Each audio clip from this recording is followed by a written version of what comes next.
बिस्मिल्लाहिर्रहमानिर्रहीम। ज़फ़र इकबाल उर्दू अकेडमी बसिलसिला नावल शनासी। आज का नावल है एक चादर मैली सी, जो लिखा राजेंद्र सिंह बेदी ने। आज हम इस नावल का खुलासा, तनकीदी जायज़ा और राजेंद्र सिंह बेदी के किरदारी खसूसियात को देखेंगे।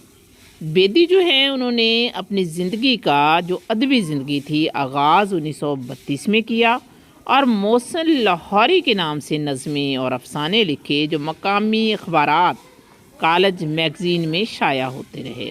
बेदी का सबसे पहला अफसाना दुख सुख है, जो सारंग रिसाले में, जो पंजाबी ज़बान का रिसाला था, फ़ारसी रस्मुल ख़त में शाया हुआ। बहुत बड़े अदीब हैं बेदी। इनके अफसाने जो हैं, उनमें इर्द गिर्द का माहौल, इंसानी रिश्ते और मुतवस्त और निचले तबके की हिंदुस्तानी औरत की खसूसियात नज़र आती हैं। इनका इकलौता नावल है एक चादर मैली सी, और ये नावल पंजाब के देहातों की ज़िंदगी को ज़ाहिर करता है, उस देहाती ज़िंदगी की खसूसियात को ज़ाहिर करता है। ये नावल पहली बार मकतबा जामिया दिल्ली से 1962 में शाया हुआ। इस नावल में किरदार निगारी करते हुए बेदी ने अलामत निगारी और रमज़ निगारी से काम लिया है। उर्दू का ये मुख्तसर तरीन नावल है और 150 सफ़ात पर मुश्तमिल है। इस नावल का तर्जमा खैरुन्निसा बेगम ने किया था, जो 1963 में एक रिसाला जिसका नाम सौगात था उसमें शाया हुआ। और इसी नावल पर यानी एक चादर मैली सी पर 1965 में बेदी को साहित्य अकेडमी ने अवार्ड भी दिया था। इस नावल में देहात की फ़िज़ा, हकीकत निगारी और देहाती मुआशरे की ज़िंदगी जो है वो ज़ाहिर होती है। नावल की मरकज़ी किरदार या हीरोइन रानो है और वो एक तांगे वाली की बीवी है। पूरा नावल रानो की ज़िंदगी के नशेबो फराज को ज़ाहिर करता है।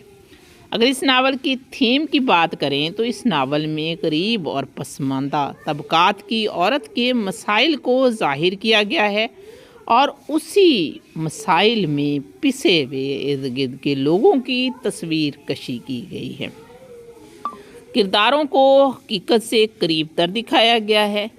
निचले तबके के गरीब, कमज़ोर, हड्डियों के ढांचे लोग और बहुत ज़्यादा बच्चे पैदा करती हुई देहाती औरतें, नए ज़माने की नौखेज़ लड़कियां और उन पर मरते हुए देहाती मर्द, आज़ादी या माशरती बेराह रवी का शिकार नौजवान औरतें और इंतकाम में खून चूसता यात्री और इंसानियत से गिरे हुए लोगों की किरदार निगारी इस नावल का हिस्सा है। लेकिन इस नावल में माँओं की कुर्बानियाँ और बच्चियों के लिए दिए गए काम, जो उनको इस माहौल में महफूज रखते हैं, और बाप की बेहिसी, जैसे कि तलुका जो है, रानी का जो मियाँ है, वो अकेले ही पाँव भर चावल खा जाता है, चाहे उसके बच्चे भीखे हों, और ज़बरदस्ती का रिश्ता करवाने वाला मंगल, और रानों को बीवी ना मानने वाला और बाद में शौहर की पूरी जिम्मेदारियां पूरे करने वाला मंगल इस नावल का हिस्सा है। मंजर निगारी कमाल की है इस नावल में। गाँव का माहौल, डूबता सूरज, मंगल की मार का मंजर, देवी का मंदिर, मस्जिद का मीनार, जोगी का लंगोट, यानी छोटी छोटी जुजियात निगारी इस नावल का हिस्सा हैं। खुशियों पर रोते हुए देहाती और धमाल डालते देहाती इस माहौल का हिस्सा है, और इस खूबी से मंजर कशी की गई है कि आंखों के सामने फ़िल्म सी चलने लगे। कारी को ऐसा लगता है कि वो रानी और तलुके के गांव में जा पहुंचता है। यहाँ रानी रहती है। वो देख रहा है कि रानी कभी कमरे में तलुका से लड़ाई करती है और कभी लड़ती लड़ती वो लड़ाई सहन में आ जाती है। कभी वो मैदानों में पहुंच जाता है और कभी वो खलियानों में चला जाता है। नावल का खलासा अगर हम देखें तो कहानी एक गरीब घर की है।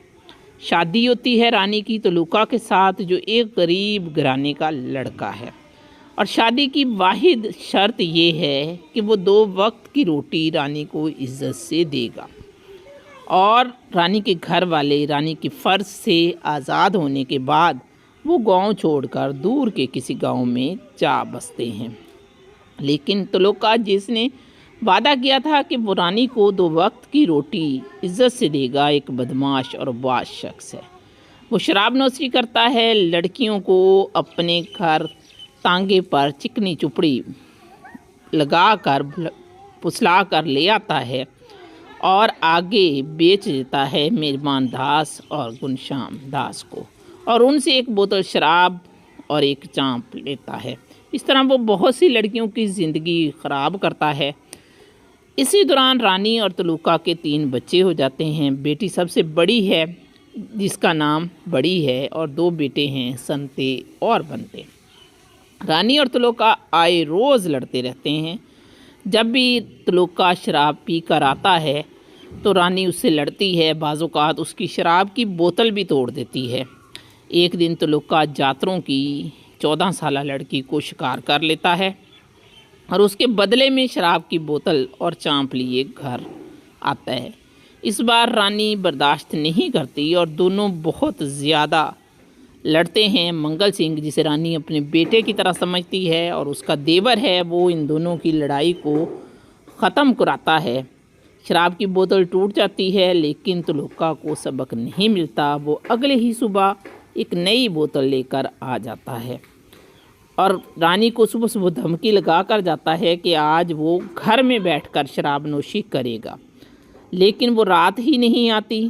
جاتروں کے لڑکوں کو پتہ چل جاتا ہے کہ اس کی بہن کو تلوکا نے بیچا ہے، تو وہ غصے میں تلوکا کی گردن میں دانت اتنے زور سے گاڑتا ہے کہ اس کا سارا خون ختم ہو جاتا ہے اور وہ وہیں مر جاتا ہے، اور ساری بات کھل جاتی ہے۔ چودھری مہربان داس اور گھنشیام داس پکڑے جاتے ہیں، انہیں 7 سال قید سنائی جاتی ہے۔